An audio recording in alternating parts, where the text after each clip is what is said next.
The autumn sun burned low over the Montana plains, casting long shadows across the dusty ranch where a desperate woman stood before a cowboy who held her entire future in his calloused hands. Her words hung in the air like smoke from a dying fire. "Let me remain. I'll give you more than any white woman ever could." What happened next would change both their lives forever, but the path to that moment began months earlier, in a place where hope had already died. Before we jump back in, tell us where you're tuning in from. And if this story touches you, make sure you're subscribed, because tomorrow I've saved something extra special for you. The territorial courthouse in Billings smelled of tobacco and old paper, its wooden floors creaking under the weight of men who decided the fates of others with the stroke of a pen. Outside, the September wind carried the scent of burning leaves, but inside that suffocating room, Elena Marquez could only smell her own fear. She stood before Judge Calloway, a man whose face resembled cracked leather left too long in the sun. His eyes, pale and watery, barely glanced at her as he shuffled through documents that represented the ruins of her life. Beside her, the court-appointed translator stumbled over English words, turning her carefully chosen Spanish into clumsy fragments that made her sound simple, childish, less than she was. Elena's hands gripped the edges of her worn shawl, knuckles white with tension. She was 26 years old, though the hardship of the past year had carved lines around her eyes that added a decade to her appearance. Her dark hair, once thick and lustrous, hung in a braid that had thinned from stress and poor nutrition. The dress she wore, faded green calico, had been mended so many times the original fabric was barely visible beneath the patches. "Mrs. Marquez," Judge Calloway's voice carried the bored tone of a man who had heard too many sob stories. "Your late husband, Miguel Marquez, accumulated debts totaling $473. The general store, the blacksmith, the boarding house where you currently reside, all are owed substantial sums." Elena swallowed hard, her throat dry as desert sand. She had known about the debts. Miguel had been a dreamer, always certain the next venture would make their fortune. He had worked as a ranch hand, a freight hauler, a prospector, each job promising wealth that never materialized. When pneumonia took him 3 months ago, he left her with nothing but those debts and a reputation as the wife of a man who couldn't provide. "Your Honor," the translator began. But Elena interrupted in halting English. She had been practicing, determined to speak for herself. "I work, Your Honor. I clean, I cook. I pay little by little." Judge Calloway's expression didn't change. "The creditors have filed for immediate settlement. You have no assets, Mrs. Marquez. No property, no livestock, no savings." He paused, his finger tapping against the documents. "The law is clear in these matters. You have 30 days to settle these debts in full, or you will be remanded to work off the balance through indentured service." The words hit Elena like physical blows. Indentured service. She knew what that meant. Being bound to work for someone else, treated little better than property, with no freedom to leave until the debt was paid. Years of her life stolen. "Please," she whispered, the English word catching in her throat. "I have son. Small boy." For the first time, Judge Calloway's eyes actually focused on her. "How old?" 4 years. The judge leaned back in his chair, the wood groaning under his weight. "Children born into indentured service arrangements typically remain with their mothers until age 7, at which point they're apprenticed out separately." His tone suggested he was reciting law, not discussing the future of a living, breathing child. Elena's vision blurred with tears she refused to let fall. Not here, not in front of these men who already saw her as less than human. Her son, Mateo, with his father's bright smile and her own dark eyes, was all she had left in this world. The thought of him being torn from her, sent to work for strangers at 7 years old, made her chest constrict until she could barely breathe. "Is there no other way?" she asked, her voice barely audible. Judge Calloway shuffled his papers, clearly ready to move on to the next case. "If you can produce the full amount within 30 days, the matter is resolved. Otherwise, the law takes its course." "Next case." The translator guided Elena out of the courthouse with a gentle hand on her elbow, murmuring sympathetic words she barely heard. The afternoon sun momentarily blinded her as she stepped onto the wooden sidewalk, and she stood there, swaying slightly, trying to understand how her life had come to this.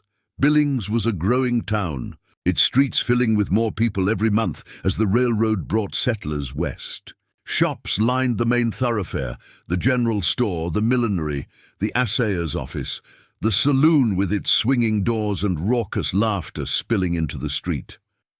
Respectable women in their bustled dresses walked past Eleanor without meeting her eyes. She had learned quickly that her brown skin and accented English marked her as someone to be overlooked, dismissed, or worse. She made her way down the side streets toward the boarding house, where she and Mateo occupied a single small room. Mrs. Hendricks, the owner, was a sharp-faced widow who ran the establishment with an iron hand and had made it clear that Elena's rent was already 2 weeks overdue. The boarding house stood at the edge of town, a 2-story structure that had once been painted white, but now wore a coat of grey neglect. Elena climbed the exterior stairs to the 2nd floor, her legs heavy as lead. Through the thin walls, she could hear other residents, the coughing of the old miner in the next room, the argument between the married couple down the hall, the crying of an infant somewhere nearby. She opened the door to find Mateo sitting on the narrow bed, carefully arranging a collection of small stones he had gathered from the street. His face lit up when he saw her, that beautiful smile that made every hardship worthwhile. "Mama!" He rushed to her, wrapping his small arms around her waist. Elena held him tightly, breathing in the scent of his hair, feeling the warmth of his small body against hers. For a moment, she allowed herself to simply exist in that embrace, to push away the terror of what Judge Calloway had said. "Did you bring food, Mama?" Mateo asked, pulling back to look up at her with hopeful eyes. Elena's heart broke a little more. She'd spent her last coins on the court filing fee, hoping desperately that the judge might show mercy, might give her more time. Now she had nothing. "Not today, mi amor," she said softly, smoothing his hair. "But tomorrow I will find work, and we will have a good meal. I promise." It was a promise she had no idea how to keep.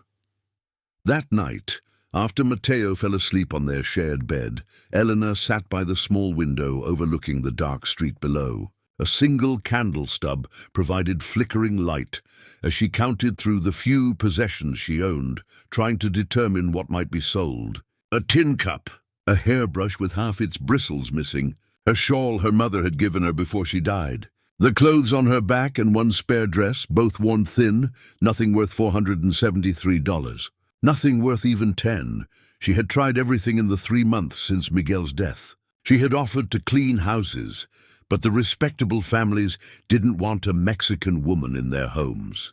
She had sought work at the hotel, the restaurant, the laundry, but each place turned her away. Too foreign, not trustworthy, not the right sort. The only offers she received came from the saloon owner, who made it clear what kind of work he had in mind, work that would destroy what little dignity she had left and would certainly result in Mateo being taken from her immediately. Elena pressed her forehead against the cool glass of the window. Below, a drunk stumbled down the street singing off-key. A dog barked in the distance. The town that had promised opportunity when she and Miguel first arrived now felt like a trap closing around her throat. 30 days. That's all she had before the law would take her freedom, take her son, reduce them both to property to be used and discarded. She thought of her mother's stories, told in the evenings back in their village in Sonora, stories of saints and miracles, of prayers answered in unexpected ways. Elena was not a particularly religious woman. Too much hardship had worn away that kind of faith, but in that moment, staring into the darkness, she found herself whispering a prayer she half remembered from childhood. "Please," she breathed into the silence. "Show me a way anyway. I will do anything to protect my son." The candle flickered and died, plunging the room into darkness. Mateo stirred in his sleep, murmuring something she couldn't quite hear. Elena remained at the window, watching the empty street, waiting for an answer that seemed as distant as the stars above. She didn't know it yet, but her prayer would be answered in a way she could never have imagined, by a man she had never met, on a ranch miles from town where the autumn wind carried the scent of cattle and sagebrush, and where a desperate bargain would be struck that would test everything she believed about herself and what she was willing to sacrifice for love. But that would come later. For now, she was simply a woman alone in the dark, holding on to hope with the same desperate grip with which she held her sleeping son, waiting for dawn to bring either salvation or the beginning of the end. Preparing and narrating this story took us a lot of time. So if you are enjoying it, subscribe to our channel. It means a lot to us. Now back to the story. The morning brought no miracles, only the harsh reality of an empty stomach and Mrs. Hendrick's sharp knock on the door. Elena had barely finished dressing Mateo when the landlady's voice cut through the thin wood. "Mrs. Marquez, we need to discuss your situation." Elena opened the door to find the older woman standing with her arms crossed. Her grey hair pulled back so tightly it seemed to stretch her already pinched features. Behind her, two other boarders lingered in the hallway, pretending not to listen while clearly eager for the drama. "I've been more than patient," Mrs. Hendricks began, her voice carrying down the corridor. "But patience doesn't pay my mortgage. You're 3 weeks behind now, and I've got respectable folks waiting for that room. I go to court yesterday," Elena said carefully, measuring each English word. "Judge give me 30 days to find money. I will work, I will pay you." Mrs. Hendricks's laugh was bitter. 30 days? And what work have you found in 3 months? No, Mrs. Marquez, you have until week's end to pay what you owe or collect your things. I can't run a charity for every unfortunate soul who wanders into Billings. The door closed with a definitive click, leaving Elena standing in the hallway with Mateo clinging to her skirt. She had 5 days before they would be on the street with nowhere to go. The weight of it pressed down on her shoulders like a physical burden. She spent that morning walking the streets of Billings with Mateo's small hand in hers, stopping at every establishment asking for any kind of work. The responses varied from polite refusals to outright hostility, but the result was always the same. By noon, her feet ached and Mateo was whimpering from hunger and exhaustion. They rested on a bench outside the general store, and Elena watched the town move around them. Well-dressed women emerged from shops with packages wrapped in brown paper. Men conducted business on the street corners, shaking hands and laughing. Children ran past, their clothes clean and their faces full. It was as if she and Mateo existed in a separate world, visible but untouchable, present but irrelevant. "Mama, I'm hungry," Mateo whispered, his voice small and defeated. Elena pulled him close, her mind racing through impossible calculations. She had nothing left to sell except her mother's shawl, but that would bring maybe $2 at most. Enough for a few meals, but then what? "I know, mi amor. Soon, I promise." It was then she overheard the conversation between two ranch hands standing near their horses. One was middle-aged, with a weathered face and tobacco-stained beard. The other was younger, barely out of his teens, with eager eyes and restless hands. "Carson's getting desperate," the older man said, adjusting his saddle. "Lost his housekeeper last week when she up and married that railroad man. Now he's stuck doing his own cooking and cleaning, and you know how that's going." The younger man laughed. "I've tasted his cooking. Nearly killed us all with that stew he made. Tasted like boot leather soaked in creek water. He was asking around yesterday if anyone knew of a woman looking for work. Live-in position, he said. Decent pay, room and board included." The older man spat tobacco juice into the dirt. "Problem is, he's particular. Wants someone who can actually cook and keep house proper, not some flighty girl who'll run off at the first handsome face. Good luck finding that out here. Most women got better prospects than working for a bachelor rancher miles from town. They mounted their horses and rode off. But Elena remained frozen on the bench, her heart pounding. A live-in position. Room and board. It was exactly what she needed. A place for her and Mateo to stay. A wage to begin paying down the debts. "Mama?" Mateo tugged at her sleeve. "What's wrong?" "Nothing is wrong, mihijo." She stood quickly, her mind already working. "We're going to take a walk." She approached the first person who looked approachable, a woman in her 40s, carrying a basket of eggs. "Excuse, please. You know Rancher Carson?" The woman looked her up and down with barely concealed disdain. "Everyone knows Cole Carson. His spread's about 8 miles west, follows the creek out past the Miller property." "Why, thank you." Elena didn't wait for further questions. 8 miles. She looked down at Mateo's worn shoes, then at the sun already past its peak. They would have to walk, and they would have to leave now if they hoped to arrive before dark. It was reckless, possibly dangerous, but what choice did she have? 30 days was already down to 29, and every passing hour brought her closer to losing everything. She returned to the boarding house only long enough to gather their few possessions into a cloth bundle. Mrs. Hendricks was mercifully absent, sparing Elena another confrontation. Within the hour, they were walking west on the rutted road that led out of town.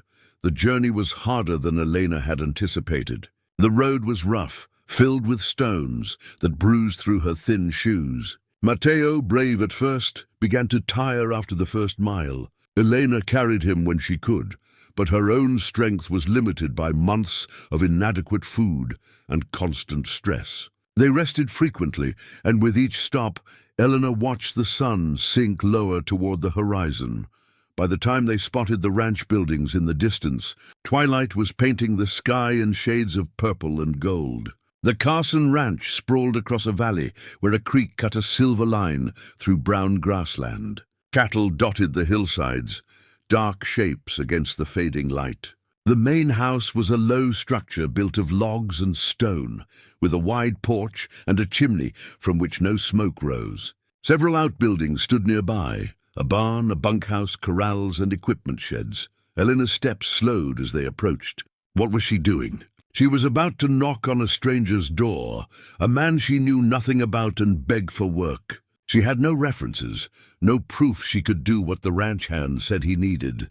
For all she knew, he had already found someone, but Mateo's weight in her arms reminded her that desperation left no room for pride. The main house was dark except for a single lamp burning in what appeared to be the main room. Elena climbed the 3 steps to the porch, her legs trembling from exhaustion and nerves. She set Mateo down, smoothed her hair as best she could, and knocked.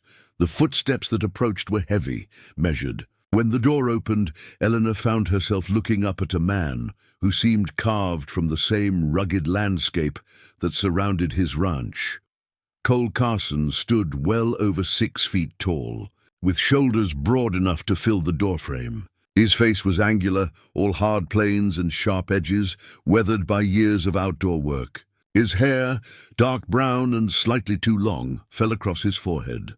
But it was his eyes that caught her, grey-blue like a winter sky. Sharp and assessing, missing nothing, he wore work clothes, denim pants, a shirt with sleeves rolled to his elbows, revealing forearms corded with muscle, and boots that had seen hard use. He held a dish towel in one hand, and Elena caught the smell of something burning from inside the house.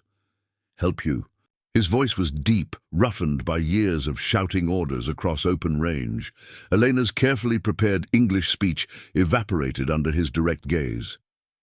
"Please, senor, I hear you need housekeeper. I can work. I cook good, clean good. I need work very much." Cole Carson's eyes moved from her to Mateo, who pressed against his mother's legs, then to the bundle of possessions she carried. His expression revealed nothing. "You walked from town." "Yes, senor." "In the dark with a child?" There was something in his voice, not quite disapproval, but a recognition of either courage or desperation. "I have no horse, senor." "I have nothing but—" She gestured at herself and Mateo. "But I work hard. Very hard."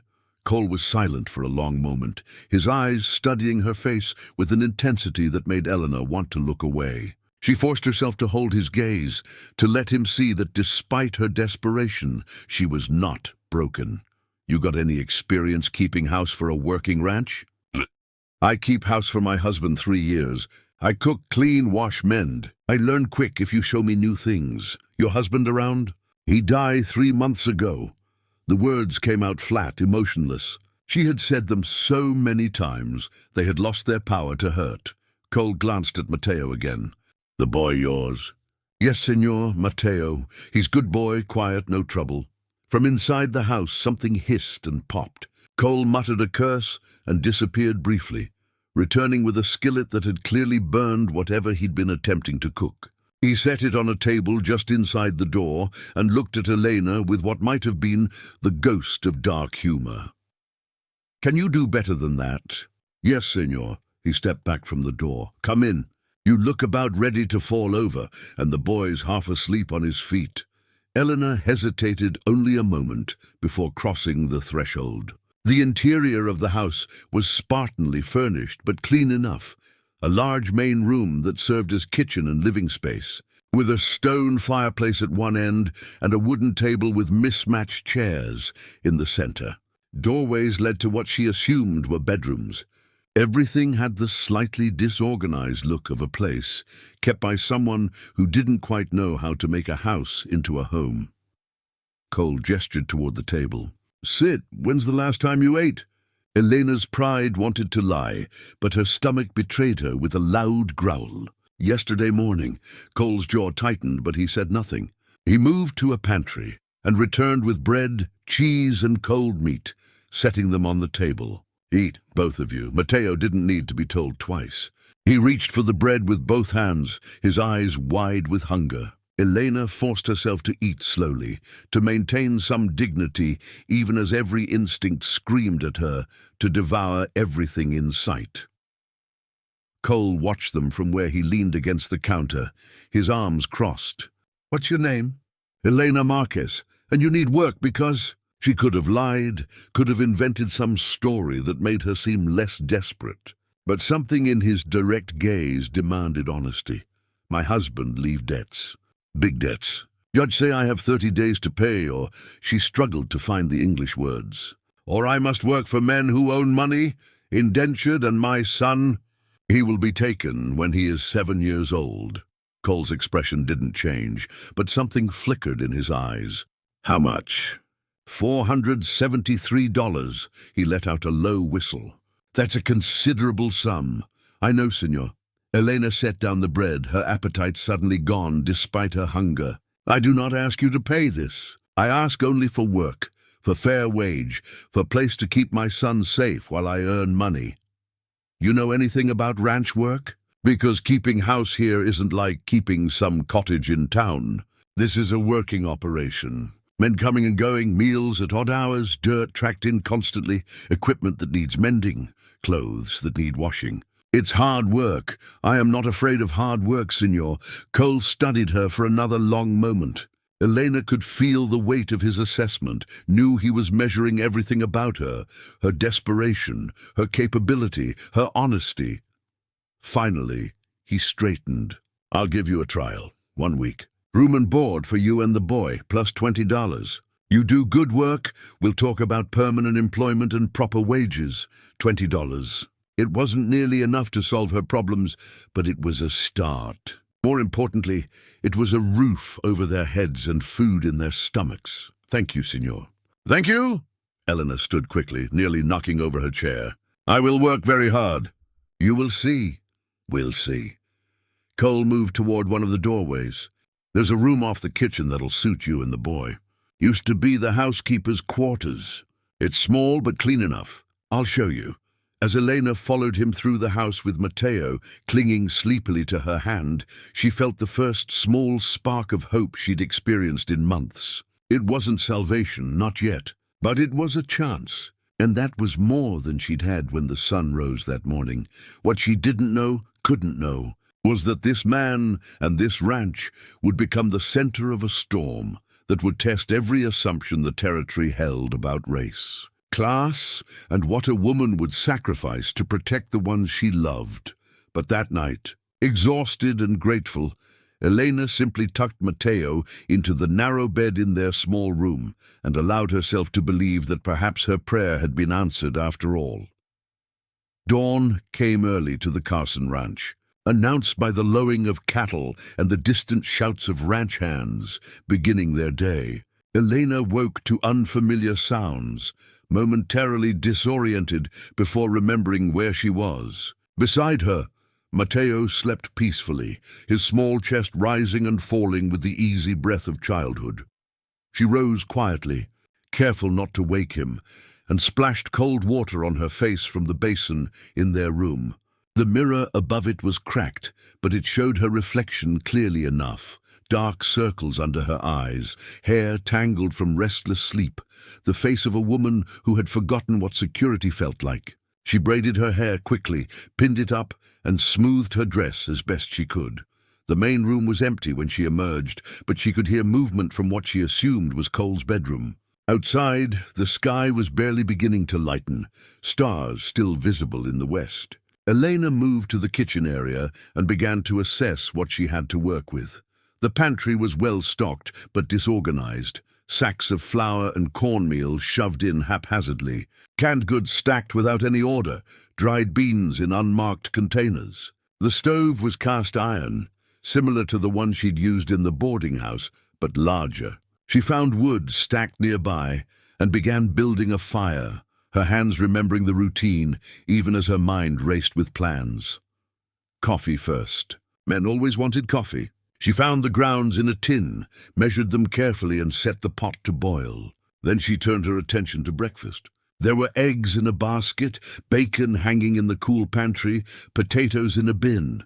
Her stomach growled at the sight of so much food after months of scarcity. She was slicing potatoes when Cole emerged from his room. Already dressed for work, his hair damp as if he'd dunked his head in the wash basin. He stopped when he saw her at the stove, something unreadable crossing his face. "You're up early." "Ranch work starts early, senor." "Breakfast should start early, too." He moved to pour himself coffee, his movements economical and practiced. He took a sip, and Eleanor watched nervously for his reaction. His expression didn't change, but he took another sip before speaking. "Coffee's good, strong. You like it different." "I'd make different tomorrow." "It's fine as it is." He sat at the table watching her work. "My men usually come in around 6 for breakfast before heading out. There's 5 of them staying in the bunkhouse right now. Think you can handle feeding 7 people?" "7." Elena's mind quickly calculated portions. "Yes, senor." "No problem. They'll expect a lot. Ranch work builds an appetite." "I understand." She worked quickly, slicing bacon thick and laying it in the skillet where it began to sizzle and pop. The potatoes followed, seasoned with salt and a pinch of dried herbs she found in an unlabeled jar. She cracked eggs into a bowl, whipping them with a fork until they were frothy, then poured them into a second skillet. The kitchen filled with the rich smells of cooking food. Cole said nothing, but she could feel his eyes on her, assessing every movement. She had meant what she said about not being afraid of hard work, but she also knew this was a test. 1 week to prove herself, he'd said. 1 week to show she was worth keeping on. By the time she heard boots on the porch, she had everything ready. Platters of bacon and eggs, fried potatoes golden and crisp, fresh biscuits she'd thrown together from flour and lard, and a jar of preserves she'd found in the pantry. The coffee pot was full and hot. The 5 ranch hands who filed in were a mixed group. The oldest was a man called Dutch, somewhere in his 50s, with a grey beard and kind eyes. Then came 2 brothers, Sam and Luke Patterson, both in their 20s, with identical sunburned faces and easy grins. The 4th was a lean man named Garcia, who nodded respectfully to Elena when he saw her. The youngest was Tommy, barely 18, all gangly limbs and nervous energy.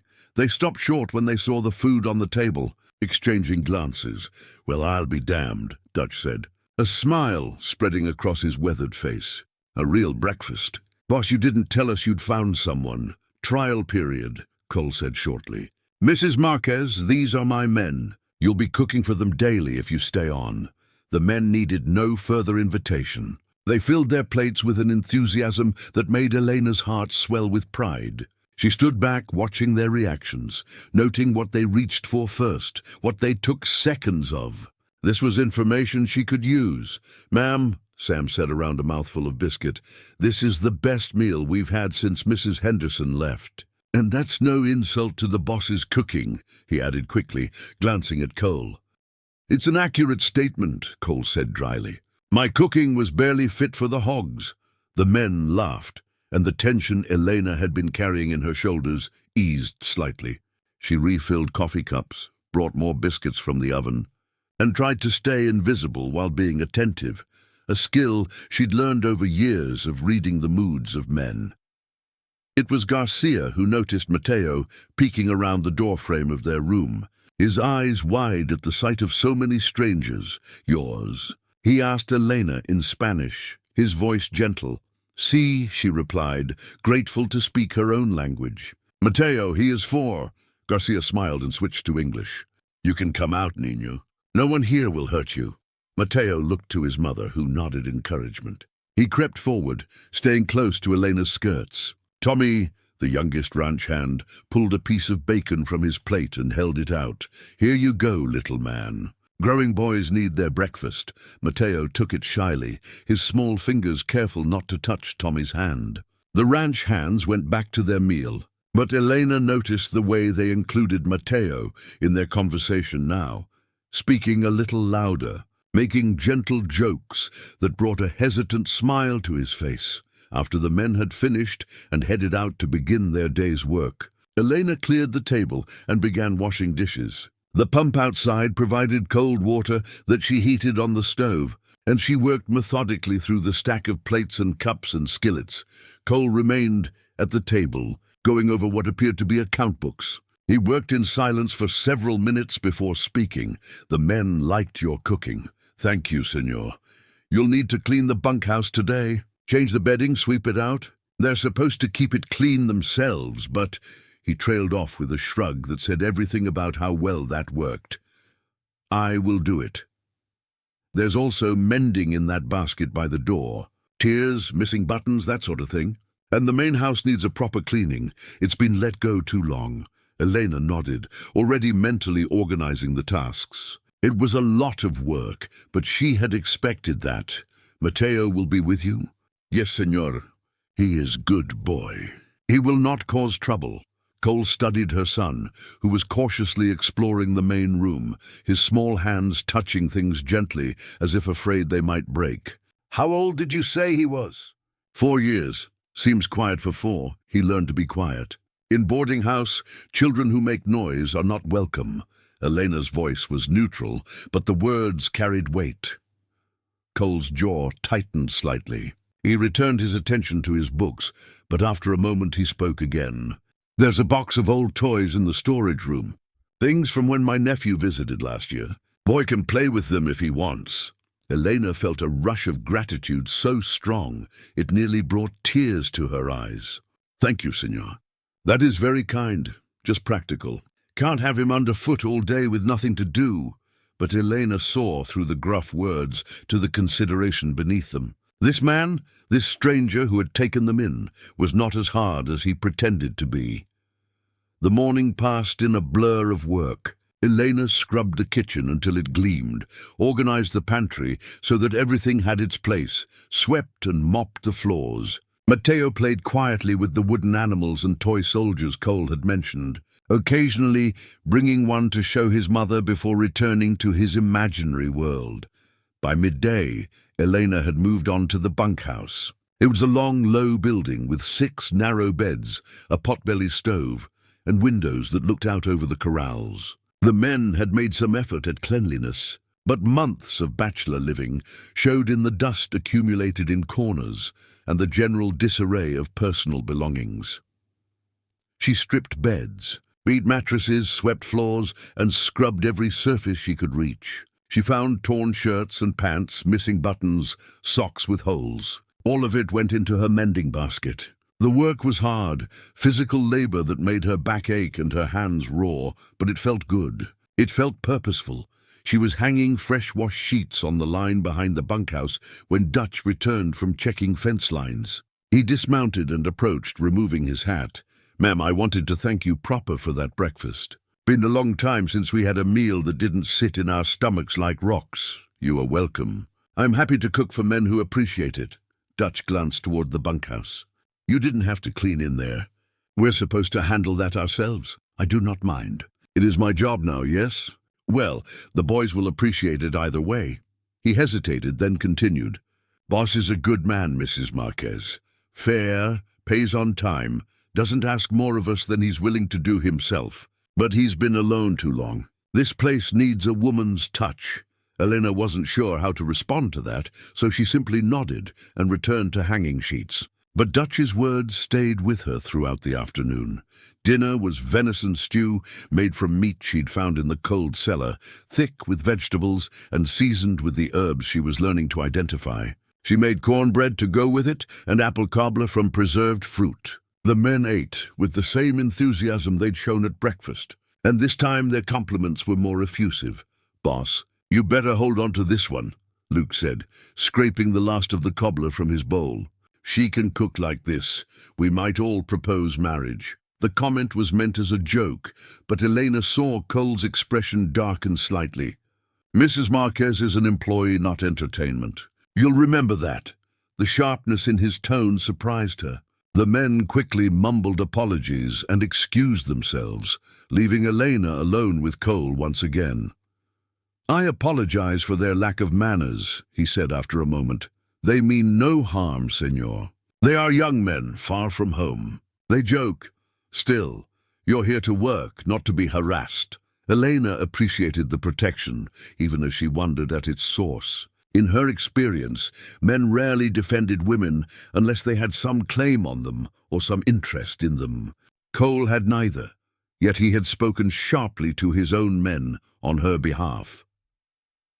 That night, after Mateo was asleep, Elena sat at the small table in their room and counted the days in her head. 1 day down, 6 to go in her trial period. Then if Cole kept her on, she could begin earning real wages. She calculated quickly, even if he paid her $20 a week, it would take months to pay off the debt. But months was better than indentured servitude. Months meant she could keep Mateo with her. She thought about the men's easy acceptance of her presence, the way they had included Mateo in their conversation. She thought about Cole's gruff kindness, the toys he'd offered, the way he'd defended her at dinner. She thought about the food in the pantry, the clean bed where her son slept safely, the roof over their heads. For the first time in 3 months, Elena allowed herself to think that maybe, just maybe, they might survive this. But survival and security were different things, and she was painfully aware that her position here was fragile. 1 week to prove herself, Cole had said. 1 week to show she was worth the risk of keeping on. She bent over the mending basket, her needle moving steadily through torn fabric by candlelight. Outside, coyotes called to each other across the darkness. Inside, the house was warm and quiet, filled with the peaceful sounds of settling wood and dying embers. Elena worked until her eyes grew too heavy to focus, then carefully extinguished the candle and slipped into bed beside Mateo. His small body was warm against hers, his breathing deep and even. She wrapped her arm around him protectively and closed her eyes. Tomorrow would bring more work, more tests, more opportunities to prove she deserved to stay. But tonight she was warm and fed and safe. And for a woman who had known so little of any of those things in recent memory, it was enough. The week passed in a rhythm that Elena found herself falling into with surprising ease. Each morning she rose before dawn, building the fire and preparing coffee before Cole emerged from his room. Breakfast was ready when the men came in from their early chores. Then she learned their preferences. Dutch liked his eggs over easy. Sam couldn't get enough of her biscuits. Garcia appreciated when she made tortillas instead of bread. Tommy ate anything put in front of him with the appetite of youth. The work was endless but satisfying. She established order in the chaos Cole had been living in, creating systems for laundry, mending, cleaning, cooking. The ranch house began to transform under her care. Windows sparkled where grime had dulled them. Floors gleamed with proper scrubbing. Curtains she'd washed and mended hung straight and clean, but it was the small moments that surprised her most. The way Cole always poured her a cup of coffee when he poured his own, setting it at her place at the table without comment. How he'd begun leaving his account books open while she worked nearby, occasionally asking her opinion on supply orders, even though she was careful never to intrude. The evening when he'd carved a small wooden horse for Mateo, claiming he needed to test the sharpness of his knife, but watching from the corner of his eye as the boy's face lit up with joy. On the 5th day, Elena was in the garden behind the house, assessing what might be salvaged from the overgrown vegetable patch. The previous housekeeper had clearly maintained it once, but months of neglect had let the weeds take over. Still, Elena could see tomato plants struggling beneath the overgrowth, bean vines that might yet produce, herbs that had gone wild but could be tamed. She was on her knees pulling weeds when Cole's shadow fell across her. She looked up, squinting against the afternoon sun behind him. "Garden's been let go," he said, stating the obvious. "Yes, senor, but I think I can bring it back. Good vegetables, fresh herbs. This will make better meals, save money too." He crouched down beside her, his large hands surprisingly gentle as he examined a tomato plant she'd uncovered. "My mother kept a garden. Before she died, this whole area was green and producing. I haven't had the time or the knowledge to maintain it." It was the first personal thing he'd shared with her. Elena paused in her work, sensing the weight behind his simple words. "How long ago she die?" 5 years. My father went 2 years before that. Left me this place and everything that comes with it." He stood abruptly, as if regretting the disclosure. "If you can resurrect the garden, you're welcome to try. I'll have Tommy bring you some tools." He walked away before she could respond, but Elena remained kneeling in the dirt, pieces of a puzzle beginning to form in her mind. A man alone, running a ranch that should have had a family's hands on it. Living in a house that had once known a woman's care, but had forgotten it. She understood loneliness, perhaps better than most. That evening, after the men had eaten and departed, Eleanor was washing dishes when Mateo's voice rang out in distress. She dropped the plate back into the basin and rushed to find him standing by Cole's chair. Tears streaming down his face, the wooden horse clutched in his hands, now broken in 2 pieces. I sorry, Mateo sobbed in his limited English. "It fell, I no mean to." Cole had looked up from the newspaper he'd been reading, his expression unreadable. Elena quickly scooped Mateo into her arms, speaking rapid Spanish to calm him, apologizing to Cole in English. "I'm so sorry, senor. He did not mean, I will pay for the toy, I will—" "Stop."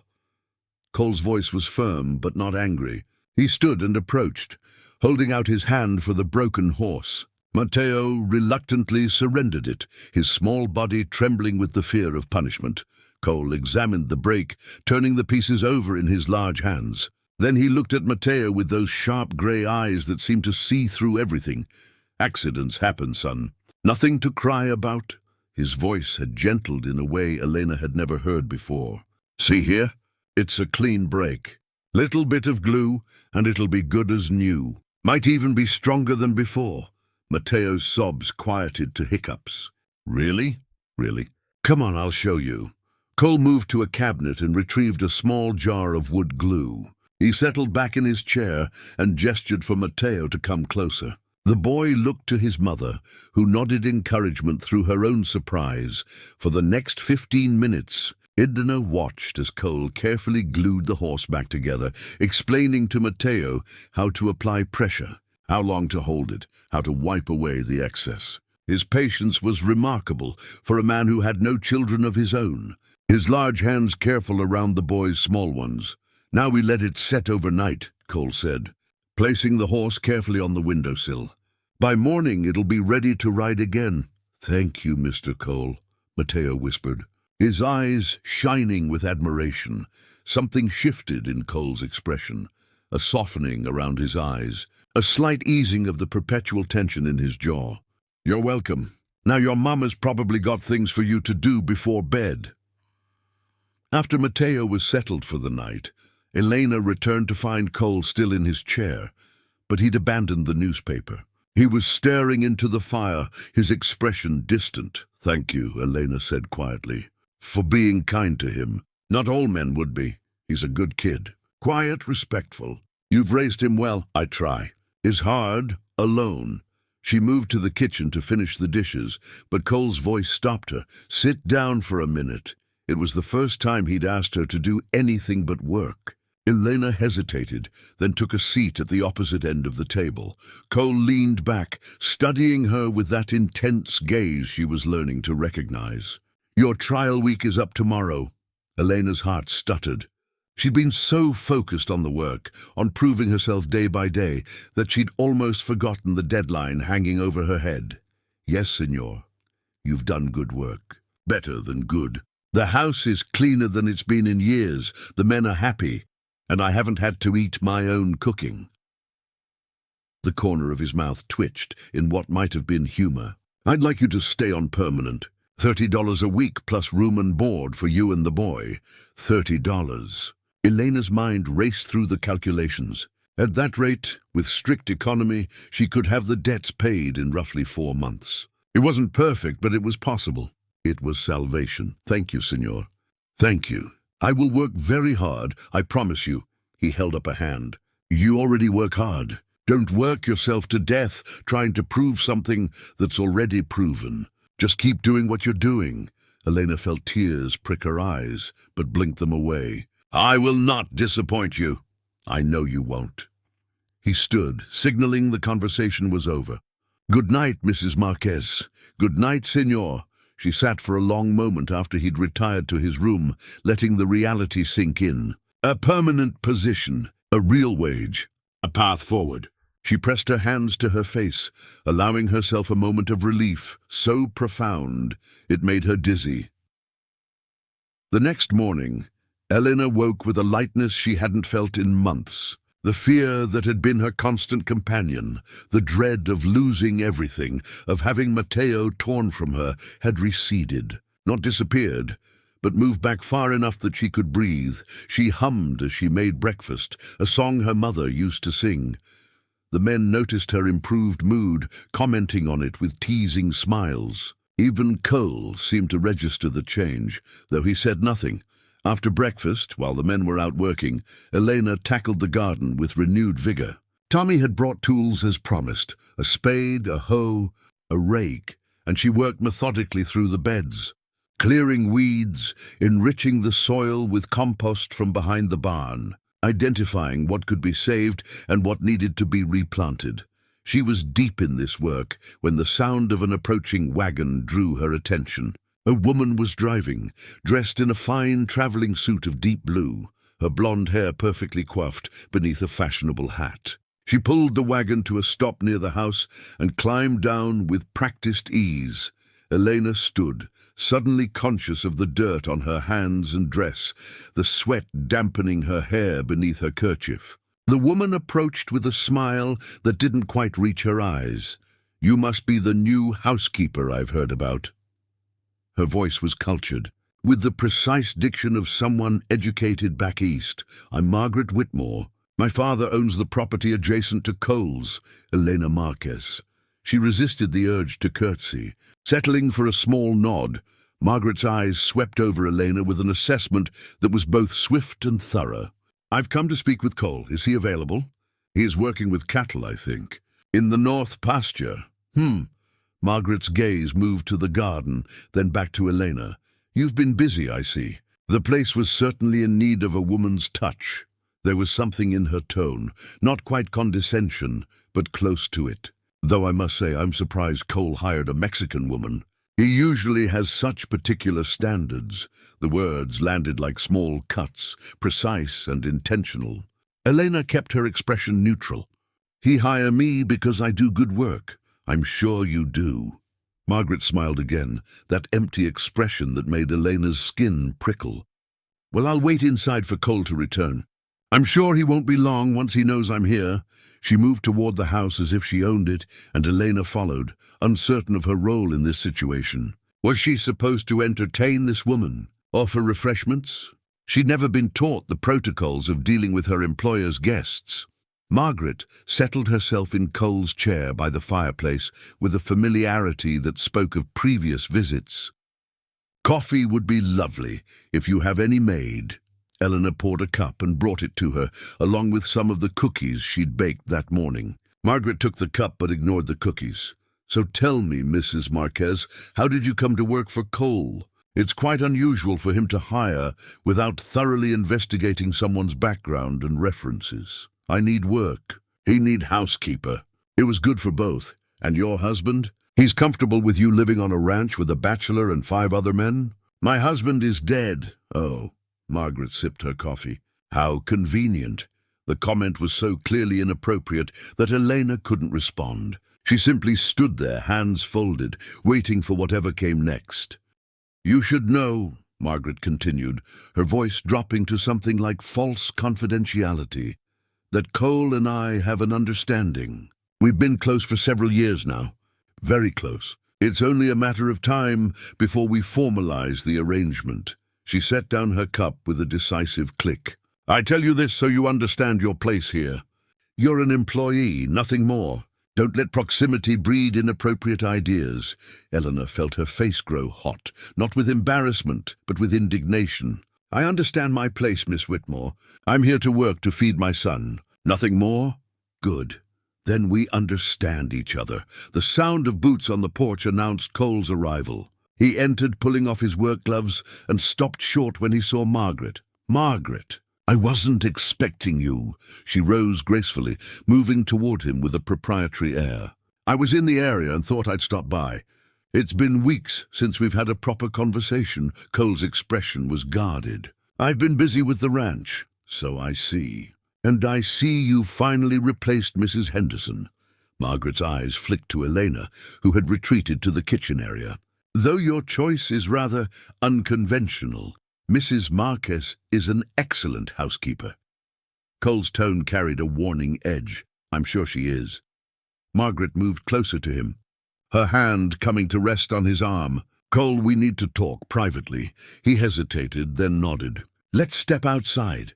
They moved to the porch, and though Elena tried not to listen, voices carried through the open window. Margaret's was pitched low but urgent, pressing something that Cole responded to with increasing shortness. Elena couldn't make out the words, but the tension was unmistakable. When they finally came back inside, Margaret's smile was strained and Cole's jaw was tight. She gathered her things with brisk efficiency. I'll expect you for dinner on Sunday. Cole, my father has some business to discuss with you. It wasn't phrased as a question. I'll be there. Wonderful. She paused at the door, glancing back at Elena. It was interesting to meet you, Mrs. Marquez. I'm sure we'll be seeing each other again. After she'd gone, silence filled the house. Cole stood at the window, watching the wagon disappear down the road. Elena returned to her work, but she could feel the shift in the air, the way tension had settled over everything like dust. Finally, Cole turned. I apologize if Margaret said anything inappropriate. She said nothing I have not heard before, Senor. He studied her for a long moment. She has no authority here, Mrs. Marquez. You answer to me, not to her or anyone else. Remember that. Yes, Senor. He left without another word, and Elena stood in the kitchen, her hands gripping the edge of the counter. She understood what had just happened. Margaret Whitmore had laid claim to Cole Carson, and in doing so had drawn a line in the sand. Elena was to stay on her side of that line. It should have been simple. Elena was an employee, nothing more. She had no interest in her employer beyond gratitude for the job he'd given her. And yet, something in Margaret's words, in her possessive touch and false smile, had stirred something Elena didn't want to examine too closely. She thought of Cole's patience with Mateo, his quiet kindness, the way he'd defended her to his own men. She thought of the coffee he poured for her each morning, the way his eyes softened when he thought no one was watching, and she thought of Margaret Whitmore's perfectly coiffed hair and cultured accent, and the way she'd looked at Elena as if she was something unpleasant tracked in from the barn. Elena shook her head sharply, dismissing the thoughts. She had no business thinking about her employer as anything but that. She had a job to do, debts to pay, a son to protect. Nothing else mattered. But as she returned to her work, she couldn't quite shake the memory of Cole's voice saying, "You answer to me," not to her, or the way something in her chest had tightened at those words. The afternoon stretched long, And Elena lost herself in familiar tasks, pushing away thoughts that had no place in her carefully ordered survival plan. By the time dinner needed preparing, she had convinced herself that Margaret Whitmore's visit meant nothing and changed nothing. But deep down, in a place she didn't want to acknowledge, she knew that wasn't quite true. The days following Margaret Whitmore's visit carried a different weight. Elena noticed Cole's distraction, the way his eyes would drift toward the horizon during meals, his responses to the men's conversation coming a beat too slow. On Sunday morning, he emerged from his room dressed in clothes Elena had never seen him wear, a pressed white shirt, dark trousers, a vest that made him look less like a rancher and more like the man he might have been in a different life. "I'll be at the Whitmore Ranch for dinner," he said, adjusting his collar with obvious discomfort. "Don't wait up. These things tend to run late." Elena kept her eyes on the biscuit dough she was kneading. "Yes, senor." She felt his gaze linger on her, but when she looked up, he was already moving toward the door. The sound of his horse's hooves faded into the distance, and Elena was left in a silence that felt heavier than it should. The day stretched endlessly. She kept busy with her usual tasks, but her mind kept wandering to the Whitmore Ranch, to Margaret's proprietary smile, to the dinner where business would be discussed. She told herself it was none of her concern, that Cole's personal life was his own. But the telling didn't make it true. That evening, as she tucked Mateo into bed, he asked where Mr. Cole had gone. "He has dinner with friends," Elena said, smoothing his hair. "When he come back?" "Lade, mi amor." "You will be asleep." "I like Mr. Cole," Mateo said drowsily. "He fix my horse. He teach me about cows. He is good man." "Yes," Elena whispered. "He is good man." She sat in the main room long after Mateo fell asleep, mending by lamplight, her needle moving through fabric with automatic precision while her thoughts moved elsewhere. It was past midnight when she heard the horse return. She remained in her chair, not wanting Cole to think she'd waited up, but unable to retire until she knew he was safely home. He entered quietly, clearly trying not to wake anyone. When he saw her still sitting there, he stopped. "You didn't have to wait up. I was not waiting. I was working." She held up the shirt she'd been mending as evidence. Cole moved to the table and sat heavily, running a hand through his hair. In the lamplight, he looked tired in a way that had nothing to do with physical labor. "How was your dinner, senor?" "Long." He was quiet for a moment, then added, "Mr. Whitmore wants to buy my eastern section, 500 acres along the creek." Elena's hands stilled on the fabric. "You will sell?" "It's good land, water rights, decent grazing, worth twice what he's offering." Cole's jaw tightened, but he made it clear the offer comes with expectations. Elena didn't need to ask what those expectations were. She'd seen the way Margaret had looked at Cole, had heard the possessiveness in her voice. "What will you do?" "I don't know." He looked at her then, really looked at her, and something in his expression made her breath catch. "What would you do?" The question surprised her. "Me? Don't say you're just the housekeeper. I'm asking what you think." Eleanor set down her mending, considering her words carefully. "I think land is land, it stays. But happiness, freedom to choose, these things are harder to find. If you sell land to gain what you do not want, you have sold more than land." Cole was silent for a long moment, his eyes never leaving her face. "You're right. You do not owe me explanation, senor. Your life is your own, is it?" The question came out bitter. "Sometimes I wonder. My father built this ranch, expecting I'd pass it on to my children someday. The Whitmores think they can use that expectation to bind me to their plans. Everyone seems to have ideas about what Cole Carson should do, who he should be." He stood abruptly, moving to the fireplace. "Sorry, you don't need to hear this." "I do not mind listening," he glanced back at her. "You're easy to talk to." "You know that?" Elena felt warmth creep into her cheeks and was grateful for the dim light. "I have been told I am a good listener, maybe because I do not talk so much in English." "Your English is improving. You think so?" "I know so. When you first arrived, you could barely string a sentence together. Now we're having whole conversations." Pride swelled in Eleanor's chest. She'd been working hard on her English, practicing words while she worked, listening carefully to how the men spoke. To have Cole notice felt like validation of that effort. "I want Mateo to speak perfect English," she said, "so he has opportunities I do not have. So people do not look at him and see only Mexican boy. People who judge a child by his background aren't worth knowing." "Easy for you to say, senor. You are born here. You are white man with land. For you, doors open. For Mateo—" She trailed off, not wanting to speak the harsh truths they both knew. Cole turned fully to face her. "I'd hire him in a heartbeat when he's old enough, if he wants ranch work. And if he wants something else, I'll help him get the education for it." Elena's throat tightened. "Why you are so kind to us?" The question hung between them. Cole opened his mouth, closed it, seemed to struggle with what to say. Finally, "Because you deserve kindness. Because the boy deserves a chance. Because—" He stopped, shaking his head. "It's late. We should both get some sleep." He was gone before Elena could respond, his bedroom door closing firmly behind him. She sat in the lamplight, her heart beating faster than it should, trying to understand what had just passed between them. The next morning brought a cold snap, the first real promise of the coming winter. Elena woke to find frost coating the windows and her breath misting in the chilly air. She dressed quickly, layering her shawl over her dress, and went to build up the fire.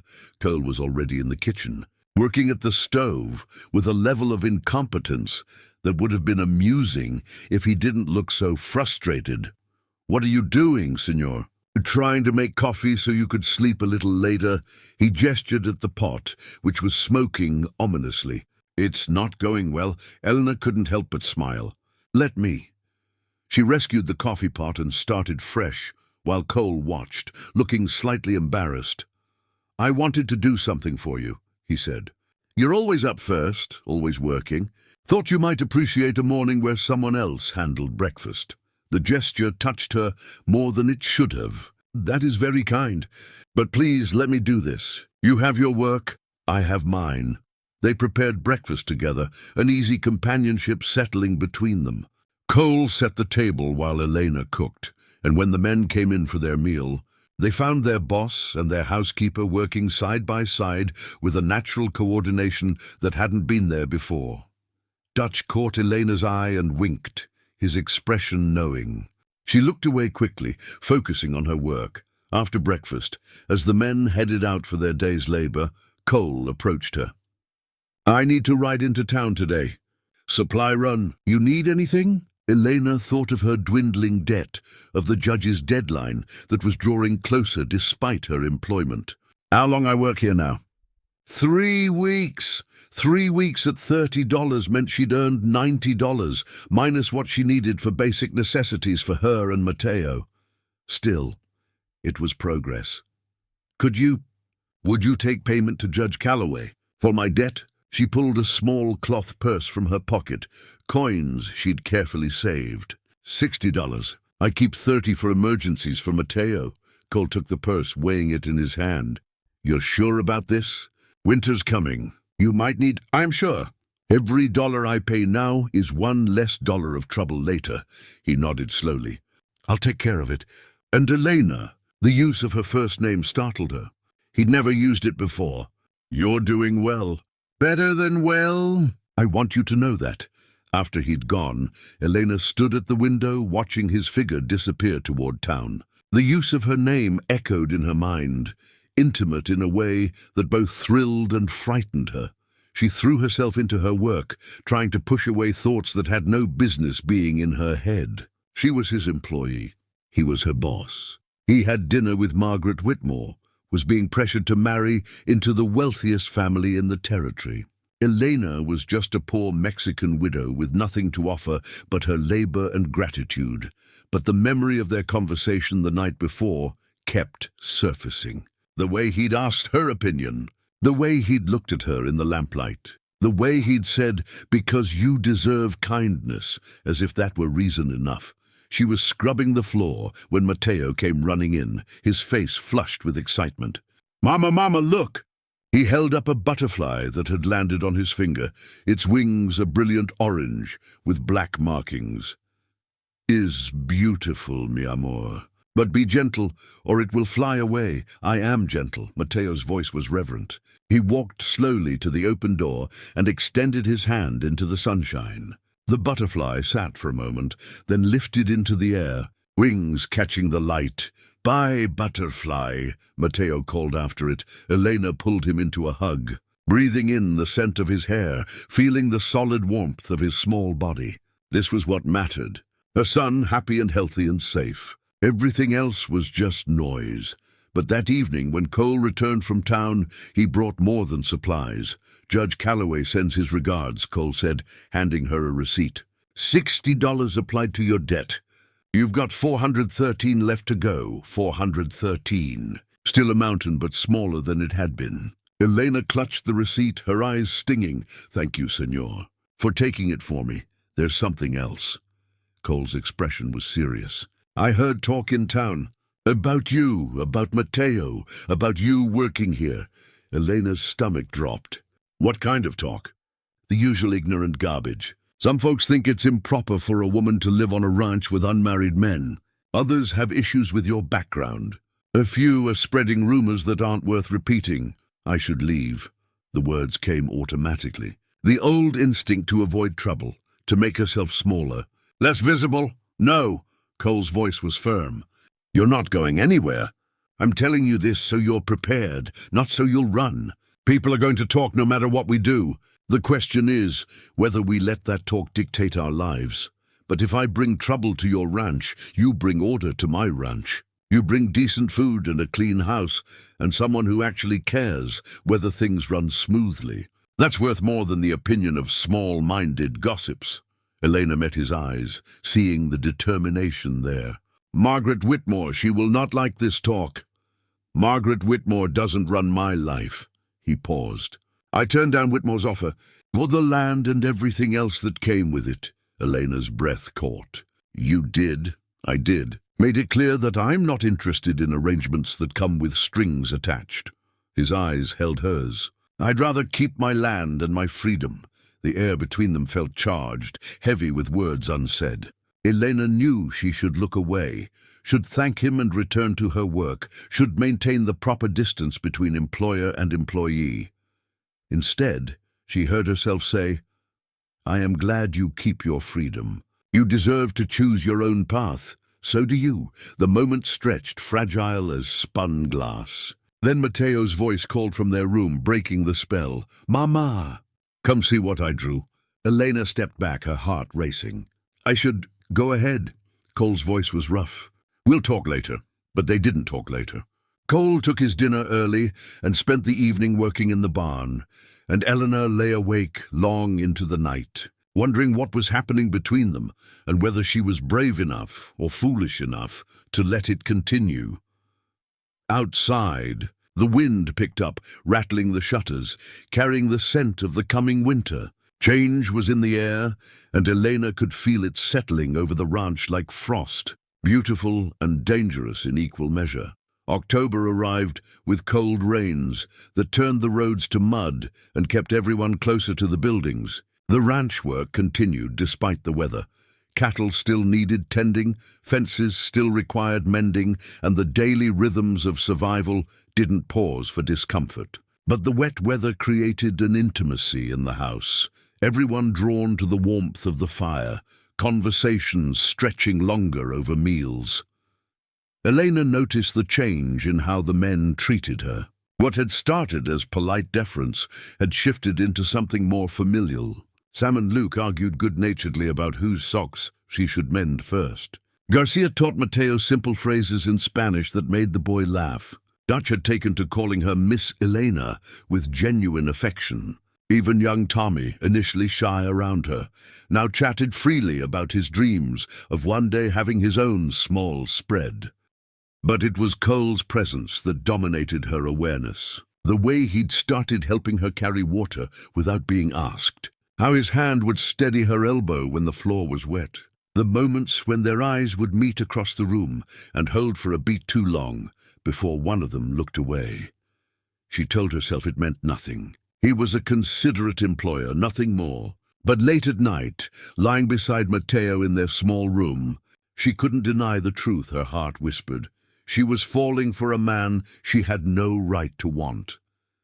The confrontation came on a Thursday morning, announced by the sharp clatter of wagon wheels and raised voices. Elena was kneading bread dough when she heard Margaret Whitmore's voice cutting through the sound of rain. "Where is he?" "I know he's here." Elena wiped her hands and moved to the door, just as Margaret swept in without knocking, her fine cloak dripping water on the clean floor. Behind her stood a man Elena recognized from town, Mr. Whitmore himself, tall and imposing with steel-grey hair and eyes that matched. "Mrs. Marquez." Margaret's greeting was ice. "Fetch Cole, now!" Elena drew herself up, keeping her voice level. "Mr. Carson is in the barn with the men. I will get him. No need." Cole's voice came from behind the Whitmores as he appeared in the doorway, rain darkening his hair and shoulders. His expression was carefully neutral, but Elena could see the tension in his jaw. "I heard your arrival. What can I do for you, Margaret?" "Mr. Whitmore?" Mr. Whitmore removed his hat, water droplets falling. "We need to speak with you, Cole, privately." Cole's eyes flicked to Elena, then back. "Anything you need to say can be said here. Mrs. Marquez is aware of most ranch business anyway." "This isn't ranch business," Margaret said sharply. "This is personal." "Then say it quickly." "I have work to do." Mr. Whitmore's face reddened slightly. "Very well. The entire territory is talking about your situation here. A single man living with a Mexican woman and her child. You must see how improper it appears. Mrs. Marquez is my housekeeper. There's nothing improper about hiring domestic help. Come now, Cole." Margaret stepped closer, her voice dropping to something meant to sound reasonable. "We're all adults here. The woman lives in your house, cooks your meals, washes your clothes. People are drawing conclusions."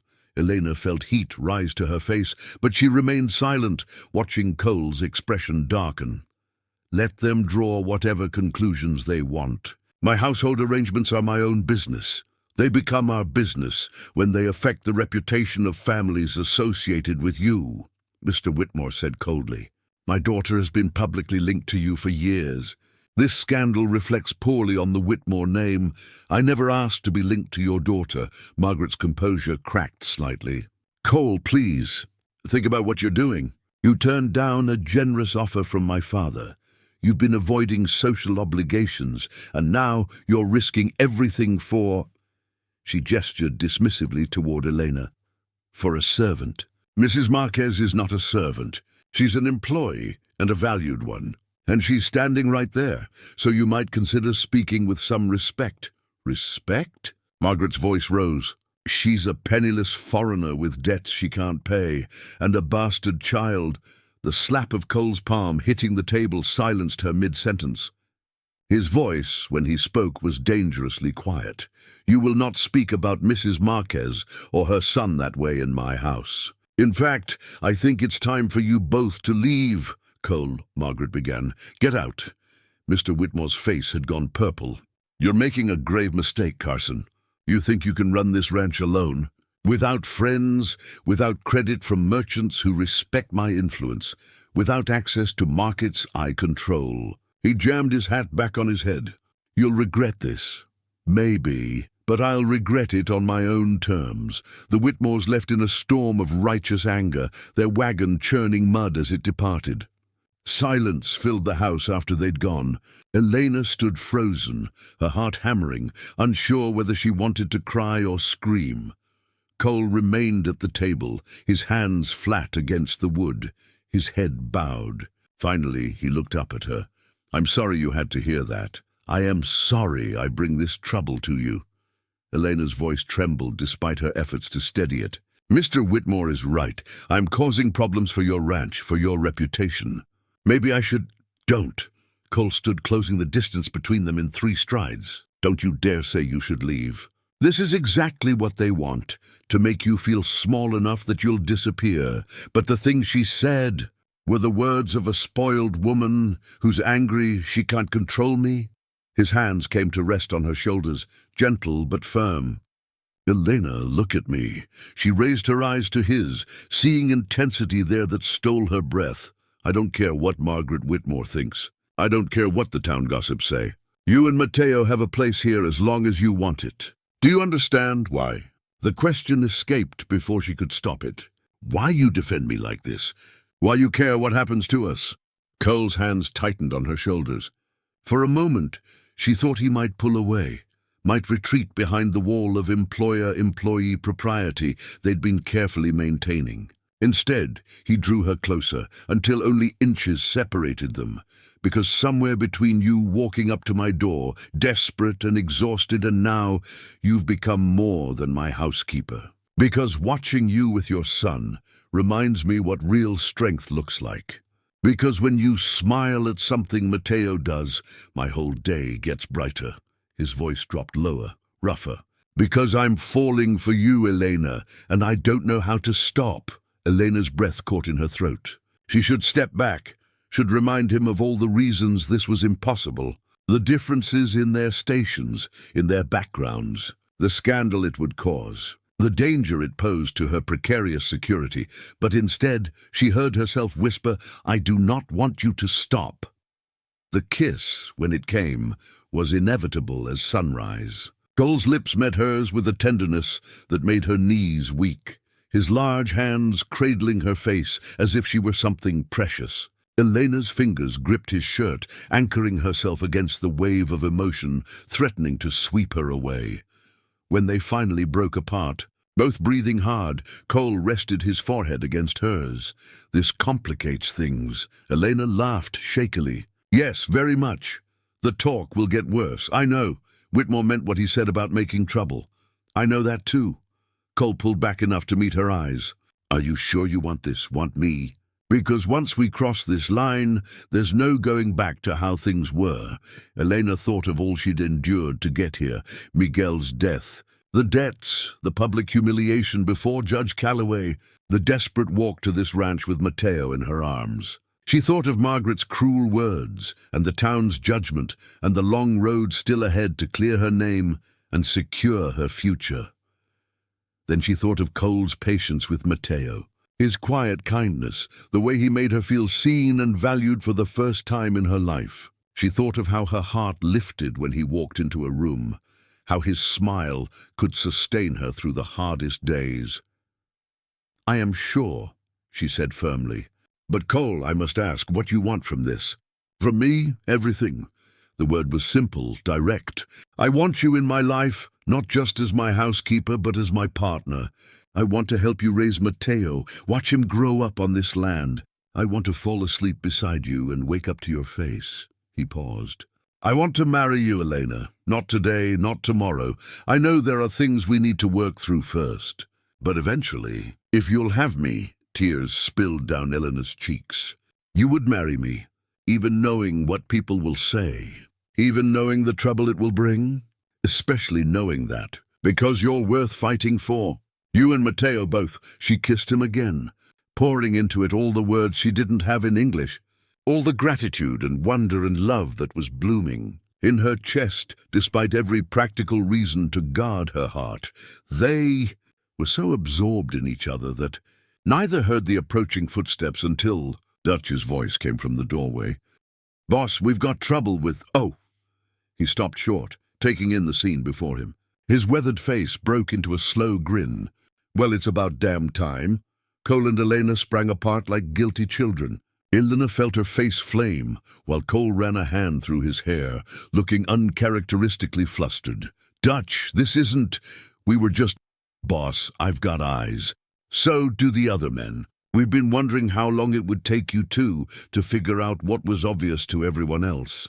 He stepped fully into the room, his expression turning serious. "But you should know, Whitmore's wagon was seen heading toward town at speed. Whatever he's planning to do about this, he's probably doing it now."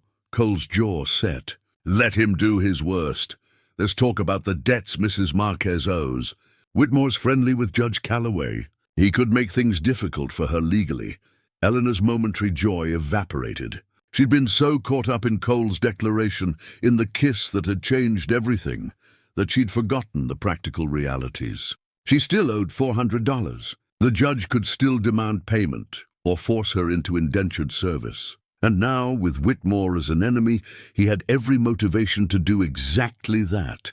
"How much do you still owe?" Cole asked. $413, Elena said quietly. Cole was silent for a long moment, then turned to Dutch. "Gather the men. I need to speak with all of you."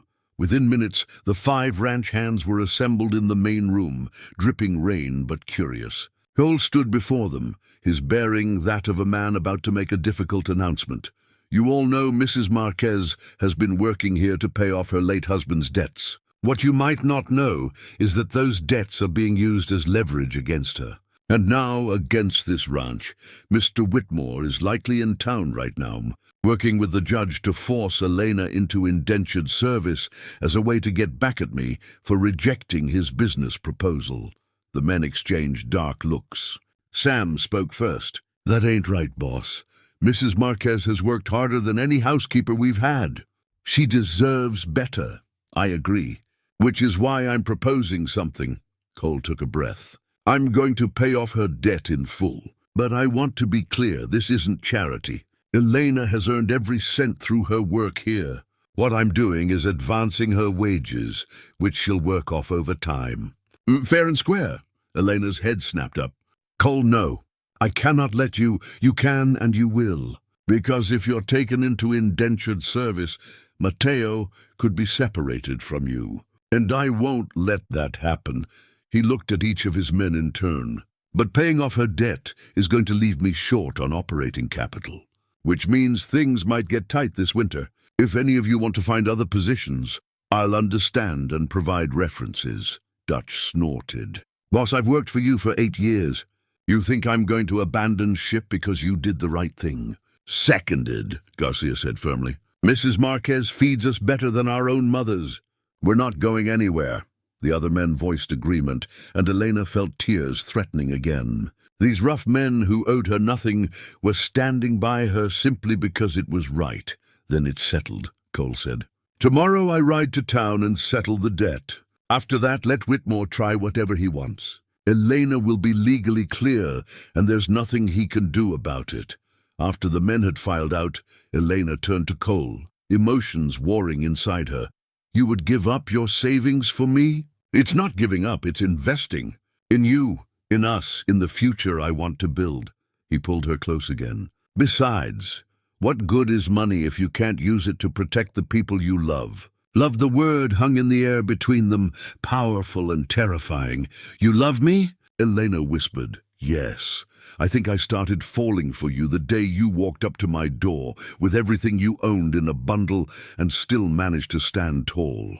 I just didn't let myself admit it until today." "I love you too," Elena said, the English words feeling strange but right on her tongue. "I did not plan this, did not think it possible, but I love you." They stood in the quiet house, holding each other while rain drummed on the roof and the fire crackled in the hearth. Outside, a storm was indeed breaking, but inside something new and precious was being born. Tomorrow would bring its challenges. Cole would ride to town and face down Judge Calloway and whatever machinations Whitmore had set in motion. There would be more gossip, more judgment, more obstacles to overcome. But tonight, Elena allowed herself to believe that love might be enough, that the desperate woman who had begged a stranger for work had found not just employment, but a home, that the cowboy who had lived alone too long had found someone worth fighting for, and in the small room where Mateo slept peacefully, unaware of how his world was shifting, the future waited, uncertain, challenging, but bright with possibility. Cole left for town before dawn, riding through the lingering darkness with the weight of $413 in his saddlebag and determination set in every line of his body. Elena watched from the window until he disappeared into the grey morning, her hand pressed against the cold glass. Her heart heavy with equal parts hope and dread, she threw herself into her work with furious energy, needing to keep her hands busy and her mind from spinning through all the terrible possibilities. What if Judge Calloway refused Cole's payment? What if Whitmore had already poisoned the well against them? What if this gamble cost Cole everything? The men felt the tension and moved quietly through breakfast, offering gentle words of reassurance that did little to calm her racing thoughts. Even Matteo seemed to sense something was wrong, staying close to his mother's skirts and speaking in whispers. "Mr. Cole will come back, Mama." "Yes, mi amor." "He will come back, promise?" Elena knelt and pulled her son into a tight embrace. "I promise." It was a promise she prayed she could keep. The morning crawled by with agonizing slowness. Elena scrubbed floors that didn't need scrubbing, reorganized pantries that were already organized, mended clothes that had no tears. Anything to keep moving, to prevent her mind from dwelling on everything that could go wrong. It was Garcia who first spotted the riders approaching around midday. Not one horse, but 5. Elena's stomach dropped when she recognized Judge Calloway's distinctive black gelding, flanked by deputies. Behind them rode Mr. Whitmore and another man she didn't recognize, dressed in the formal attire of a lawyer or official. Cole was nowhere to be seen. The ranch hands materialized from various corners of the property, converging on the main house with the practiced coordination of men who'd worked together through trouble before. Dutch positioned himself on the porch, his hand resting casually near the rifle leaning against the wall. Sam and Luke took flanking positions at the corners of the house. Garcia stood near the barn door, and young Tommy appeared at the bunkhouse window. Elena stepped onto the porch, forcing her spine straight despite the terror coursing through her veins. Whatever was coming, she would face it standing tall. Judge Calloway dismounted with the stiffness of a man unaccustomed to riding. His pale eyes swept over the assembled ranch hands before settling on Elena. "Mrs. Marquez, I'm here on official business." "Where is Cole Carson?" Elena's voice came out steadier than she felt. "Mr. Carson is currently detained in town, answering questions about his financial dealings."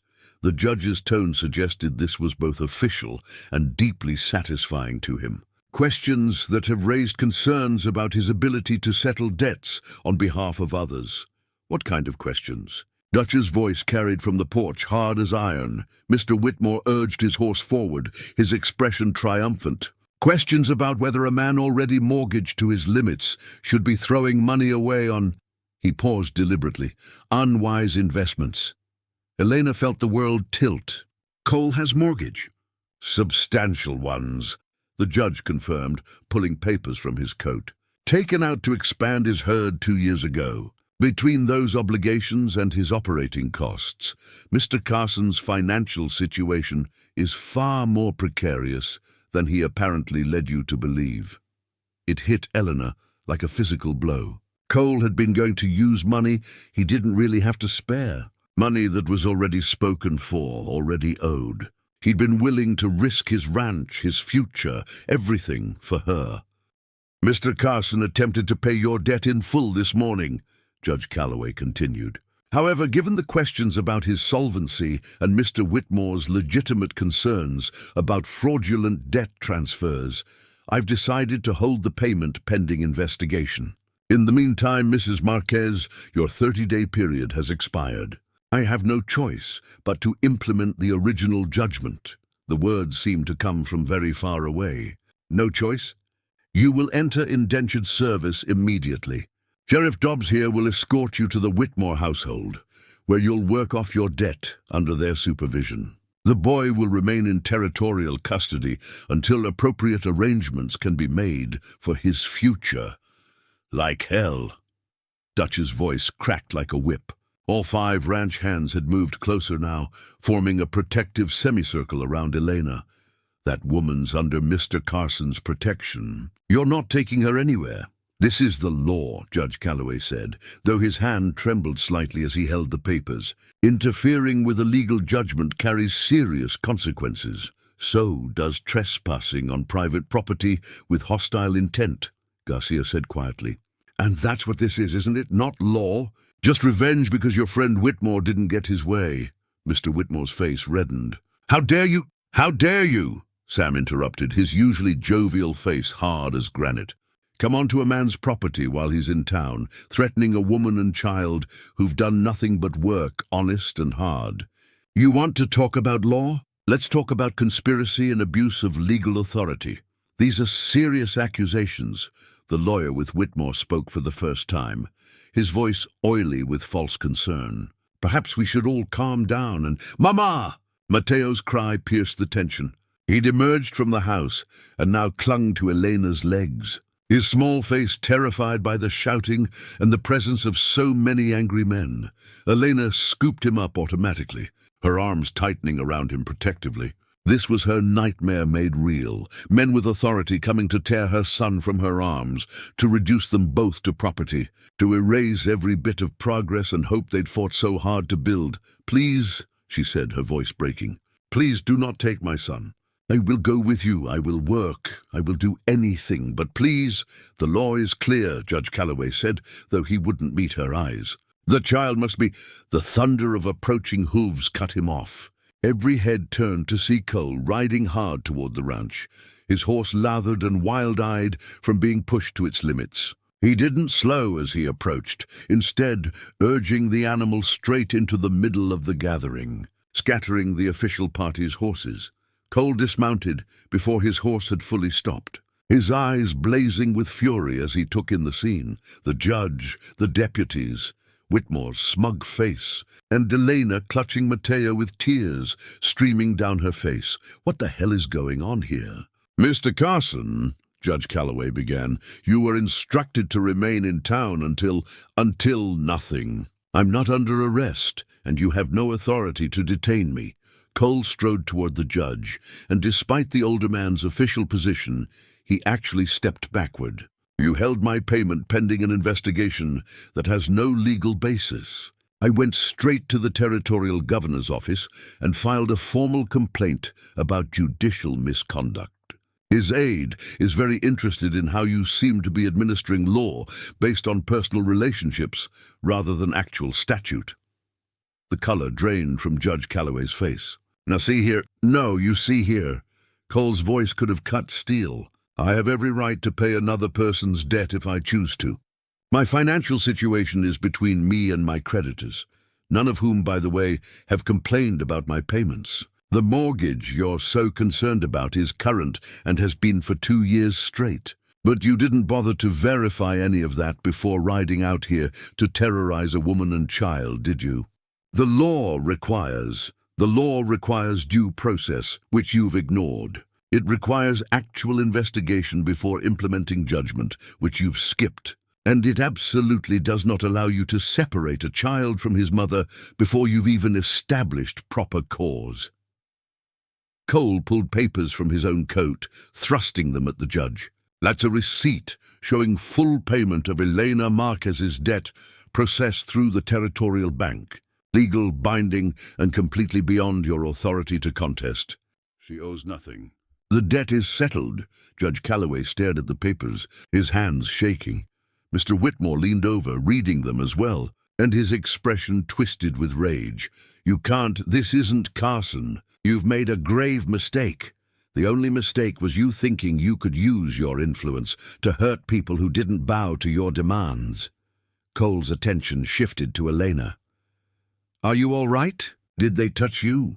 Elena could barely speak through her tears. "I am fine. But Cole, your mortgage, your ranch, you should not have— "Should not have what? Protected you? Kept you and Mateo safe? That's exactly what I should have done." He moved to her side, his hand coming to rest on her back. "And it's exactly what I'll keep doing. This is highly irregular," the lawyer protested weakly. "What's irregular is a judge riding out with a posse to enforce a debt that's already been paid." Dutch had moved to stand shoulder to shoulder with Cole. "Seems to me you gentlemen better head back to town before this gets any more irregular." For a long moment no one moved. The deputies looked uncomfortable, clearly recognizing they were on shaky legal ground. Judge Calloway's face had gone from pale to florid, his humiliation complete. Mr. Whitmore sat rigid on his horse, fury radiating from every line of his body. "This isn't over." "Carson," Whitmore finally said, his voice low and venomous, "you've made an enemy today. A powerful one." "I already had you as an enemy," Cole replied evenly. "At least now we're being honest about it. The official party withdrew slowly, with as much dignity as they could muster, which wasn't much. Elena watched them go, her heart still racing, Matteo's arms locked around her neck. When they'd finally disappeared from view, her knees buckled. Cole caught her, supporting her weight, as the terror and relief crashed over her in equal waves. I thought they would take him. Never! I would never let that happen. Cole's arms came around both her and Matteo, solid and unshakable. You're safe, both of you. I promise. The ranch hands quietly dispersed, giving them privacy, though Elena caught Dutch's satisfied nod before he headed toward the barn. How? Elena finally asked. How did you know to come back? Young Tommy's brother works at the telegraph office in town. He saw the judge sending messages to Whitmore, saw them meeting with that lawyer. Tommy wrote to warn me. Cole's jaw tightened. They planned this whole thing. Delayed my payment processing, invented concerns about my finances, also they could swoop in here and take you while I was conveniently absent. But you outsmarted them. I went over their heads, straight to the territorial capital, bypassed Calloway entirely. The governor's office was very interested to hear about a judge who seems to be running a personal vendetta operation. A grim smile crossed Cole's face. Calloway might find himself under investigation soon. Elena pulled back enough to look at him. The mortgage, is it true? You are in debt? I have a mortgage, yes. Most ranchers do, but it's manageable, current, and nothing I can't handle. Whitmore was twisting the truth to make my situation sound desperate. He cupped her face gently. Elena, I wouldn't have paid your debt if I couldn't afford to. I'm not rich, but I'm not reckless either. The ranch is secure. You risked so much for us. I risked nothing that matters more than you and Matteo. Don't you understand that yet? His thumb brushed away her tears. You're my future now, both of you. Everything else is just details. Matteo, who had been silent through all of this, finally spoke in his small voice. Mama, can we stay? Can we stay with Mr. Cole?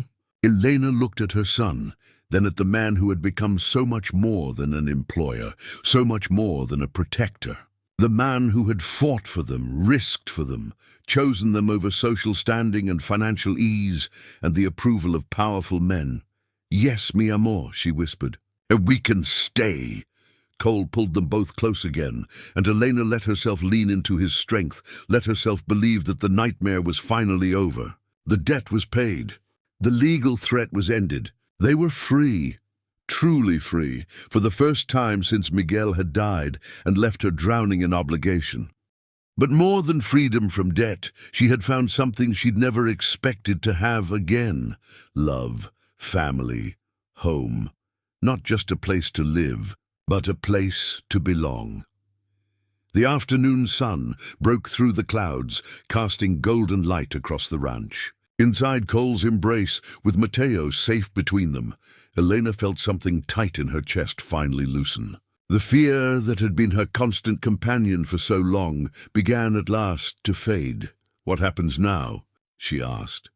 Cole smiled, a real smile that reached his eyes and made him look younger, lighter. Now we live. We work this ranch, we raise Matteo, we face down anyone stupid enough to try to come between us.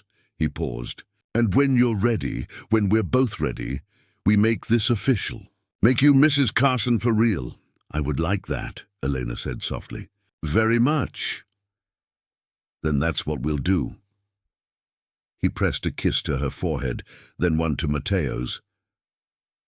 But first, I think we could all use some food. I'm starving, and I know for a fact you make the best stew in Montana Territory. Elena laughed, the sound foreign but wonderful after so much tension. You just want me to cook for you. Among other things, Cole said with a grin that made her blush. As they walked toward the house together, Cole's arm around Elena's shoulders, Matteo chattering excitedly about the horses and the men and everything he'd been too frightened to express. Before, Elena looked back once at the road, where their enemies had retreated. Let them come again if they dared. She was done running, done shrinking, done apologizing for surviving. She had fought too hard for this happiness to let anyone take it away, and beside her walked a man who had proven he would fight just as hard. Together, they were stronger than any force the territory could throw at them. The future stretched ahead, uncertain but bright with promise. And for the first time in longer than she could remember, Elena Marquez faced it without fear. Winter came to the Montana territory with the quiet certainty of a promise kept. Snow blanketed the ranch in pristine white, transforming the landscape into something from a fairy tale. Inside the Carson house, warmth radiated from the stone fireplace, where a fire crackled and popped, casting dancing shadows across walls that now held the unmistakable touch of a woman who had claimed this space as home. 3 months had passed since the confrontation with Judge Calloway and the Whitmores.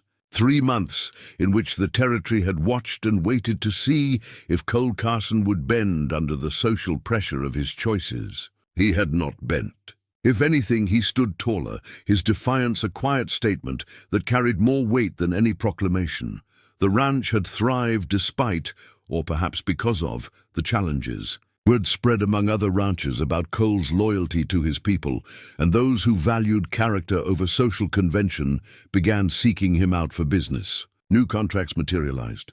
Fair deals were struck. The men who had stood by Cole found their own reputations enhanced by association. As for Judge Calloway, the territorial governor's investigation had indeed moved forward. While no formal charges had been filed, the judge had announced his retirement effective spring. Everyone understood what that meant.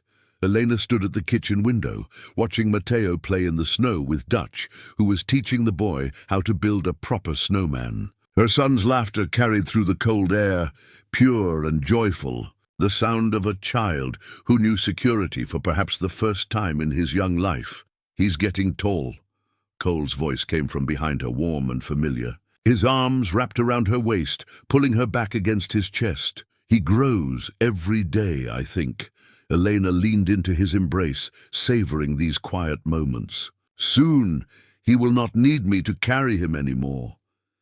Good thing we'll have others to carry eventually." Elena turned in his arms, searching his face. "Others?" Cole's expression held a mixture of hope and nervousness she rarely saw. "I've been thinking about the future, about making this official." He released her and stepped back, reaching into his pocket. "I know I mentioned marriage before, said we'd do it when we were ready. Elena, I'm ready. Question is, are you?" He opened his hand to reveal a ring, simple gold, with a small but genuine diamond that caught the firelight. Not ostentatious, not the kind of ring Margaret Whitmore would have expected, but honest and real and exactly right. "Cole, before you answer, you should know what you're getting into. Marrying me means facing down the gossips permanently. It means being Mrs. Carson in a territory where some folks will always see you as less than. It means raising children who'll have to navigate being half Mexican in a world that won't always be kind about that." He paused, his gray eyes intense. "But it also means never being alone again. It means a partner who'll stand beside you through anything. It means building something real together, something that can't be taken away by debt or judgment or small-minded hatred." Elena felt tears prick her eyes, but they were tears of joy. "You make speech like you think I might say no. Well, will you?" "No, I will not say no." She held out her hand, watching as he slipped the ring onto her finger. It fit perfectly, as if made for her. "Yes, Cole Carson, I will marry you. I will be your wife, your partner. I will help you build this future you speak of." Cole pulled her close, kissing her with a passion that still made her breathless even after 3 months of stolen kisses and growing intimacy. When they broke apart, both were smiling. When? Elena asked. "Spring, when the snow melts and the wildflowers bloom. We'll have a small ceremony here on the ranch, with the men as witnesses. Nothing fancy, just honest vows between 2 people who fought hard to get here." "That sounds perfect." The sound of the door bursting open interrupted them. Mateo tumbled in with Dutch behind him, both covered in snow and grinning. "Mama!" Dutch showed me how to make the snowman smile. Mateo's cheeks were red from cold and excitement. "I see that, mi amor. You are very good builder, Matteo noticed them standing close together, noticed his mother's hand in Cole's. His young face grew serious. "Mr. Cole, are you going to be my papa now?" Cole knelt to Matteo's eye level, his expression sincere. "If you'll have me, son. I know I can never replace your real father, but I'd be honored to be the man who helps raise you, who teaches you about ranching and horses and how to be a good man. Would that be all right with you?" Matteo looked to his mother, who nodded encouragingly. Then he threw his arms around Cole's neck. "Yes, I want you to be my papa." Cole's arms came around the boy, and Elena saw moisture in his eyes that had nothing to do with the cold. Dutch, standing in the doorway, cleared his throat roughly and announced he had work to do in the barn, leaving the three of them alone.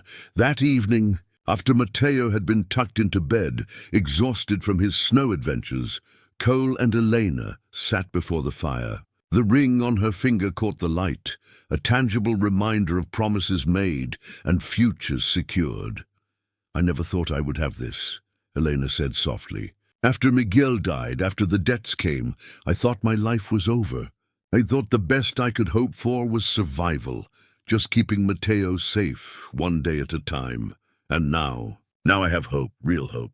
Not just for surviving, but for thriving, for being happy." She turned to look at him. "You gave me that. You and your kindness and your stubbornness to do what was right even when it was hard. You gave me something too," Cole said. "Purpose beyond just running a ranch. A reason to build something lasting. When I watched you walk up to my door that first night, desperate and exhausted and still standing tall, I saw strength I didn't know I needed in my life. I was not strong. I was terrified. Strength isn't the absence of fear. It's moving forward despite it. You've taught me that."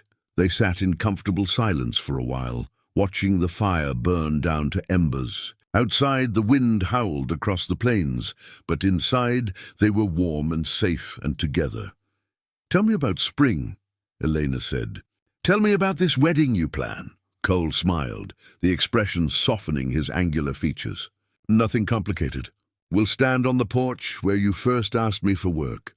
Dutch can officiate. He's authorized as a justice of the peace. Did you know that? The men will be there, maybe a few of the other ranchers who've become friends. We'll say our vows at sunrise, with the mountains behind us and the ranch spread out before us. It sounds beautiful. Then we'll have a celebration. A real one, with music and dancing and the best food in Montana Territory, which you'll have taught me to cook by then, so I can actually contribute something."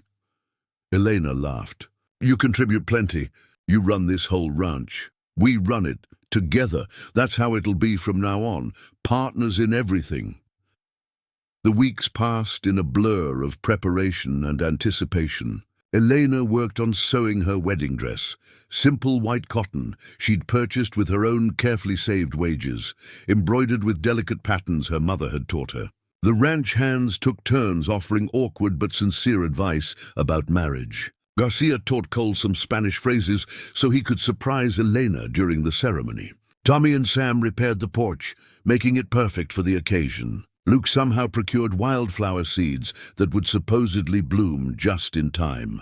News of the upcoming marriage spread through the territory, prompting predictable reactions. Some disapproved vocally, others shrugged with indifference, but a surprising number offered quiet congratulations, respecting Cole's right to choose his own path, even if they wouldn't choose it themselves. Margaret Whitmore, according to gossip that filtered back to the ranch, had taken up with a railroad executive from Denver and seemed perfectly content to forget Cole Carson existed.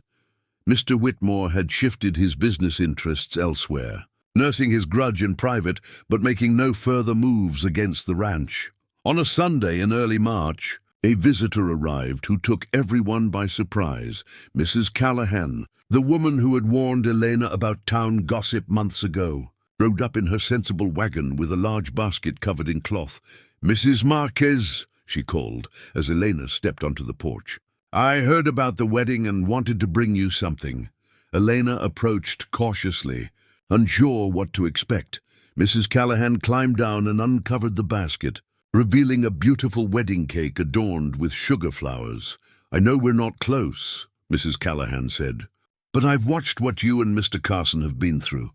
How you've stood tall, despite everything thrown at you. You deserve happiness, and any woman brave enough to build a life from nothing deserves a proper wedding cake. Elena felt tears well up. Thank you. That is very kind. It's just decent is what it is. Mrs. Callahan placed the basket in Elena's hands. You tell Mr. Carson he's lucky to have found you. Not many women would have had your courage.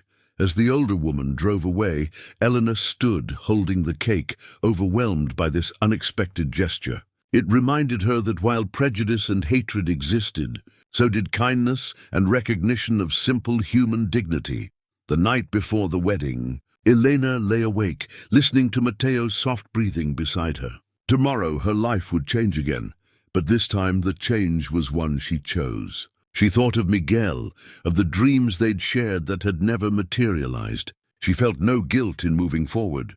Miguel would have wanted her to find happiness, to give Matteo a stable home, to live fully rather than merely survive.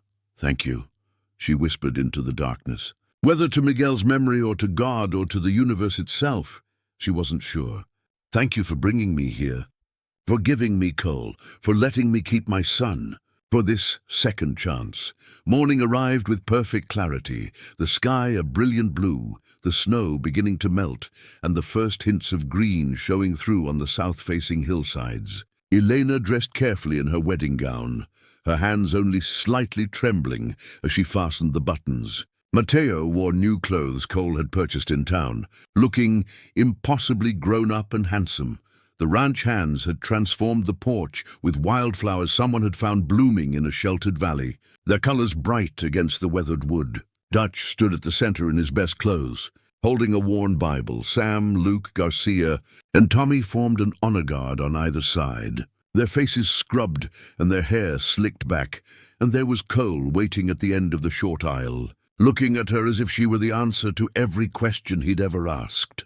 Elena walked forward slowly, Matteo's hand in hers, toward the man who had saved them both. Not saved as in rescued, she had done her own share of fighting and surviving, but saved in the sense of partnership, of choosing to face the world together rather than alone.